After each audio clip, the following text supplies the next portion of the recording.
Target fill up হয়ে যায়, তখন আল্লাহ তাআলা তার পয়গম্বরদেরকেও দুনিয়াতে রাখেন না। বিদায় হজের ভাষণের সময় নবীজি ভাষণ দিচ্ছেন, বিদায় হজের সময় সেই ভাষণ যখন চলতেছিল, তো আল্লাহ রাব্বুল আলামিনের পক্ষ থেকে জিবরাইল আমিন আলাইহিস সালাতু ওয়াস সালাম একটা ছোট্ট সূরা নিয়ে নবীজির কাছে অবতীর্ণ হয়ে গেলেন। নবীজির জবান থেকে উচ্চারিত হয়ে গেল, ইদা জাআ নাসরুল্লাহি ওয়াল ফাth ওয়া রাআইতান নাসা ইয়াদখুলুনা ফি দীনিল্লাহি আফওয়াজা ফাসাব্বিহ বিহামদি রাব্বিকা ওয়াস্তাগফির ইন্নাহু কানা তাওয়াবা। রাহমাতুল লিল আলামিনের জবানে যখন এই সূরা তেলাওয়াত হইল, নাজিল হইছে মাত্র, টাটকা নাজিল হওয়া সূরা, ইদা জাআ নাসরুল্লাহি ওয়াল ফাth, যখন বিজয় তোমাদের সামনে উপস্থিত হয়ে যাবে, অচিরেই বিজয় চলে আসবে, ওয়া রাআইতান নাসা ইয়াদখুলুনা ফি দীনিল্লাহি আফওয়াজা, সাহাবায়ে কেরাম দেখলেন, নবীজি বলতেছেন যে অচিরেই তোমরা দেখবে মানুষ দলে দলে ইসলামের মধ্যে দাখিল হচ্ছে। সুবহানাল্লাহ। বলেন এটা মুসলমানদের জন্য আনন্দের ব্যাপার কিনা? সমস্ত সাহাবায়ে কেরাম এই আয়াত শোনা মাত্র নাওয়ে তাকবীর দেওয়া শুরু করলেন, আনন্দ উৎফুল্ল হওয়া শুরু করলেন। সাহাবায়ে কেরামের মধ্যে আনন্দের রুল পড়ে গেল, উৎসব মুখর পরিবেশ হয়ে গেল এই সূরা ইদা জাআ নাসরুল্লাহি ওয়াল ফাth নাযিল হওয়ার পরে।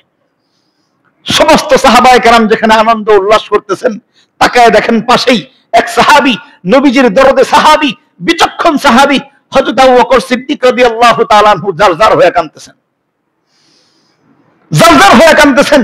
সমস্ত সাহাবী খুশি, এক আবু বকর বসে বসে কান্না করতেছেন। সাহাবায়ে কেরাম হয়রান হয়ে গেলেন, ব্যাপার কি? কি রে আবু বকর, এই আনন্দের আয়াত নাজিল হওয়ার পরেও তোমার চোখে পানি? সাহাবায়ে কেরাম আবু বকর সিদ্দিক রাদিয়াল্লাহু তাআলা আনহুর কারণে এই কান্নার হেতু জিজ্ঞাসা করলে আবু বকর সিদ্দিক রাদিয়াল্লাহু তাআলা আনহু উত্তর করলেন, আরে সাহাবীরা, তোমরা তো এই আয়াতের অর্থ খেয়াল করলা, আয়াতের মর্ম তো খেয়াল করলা না।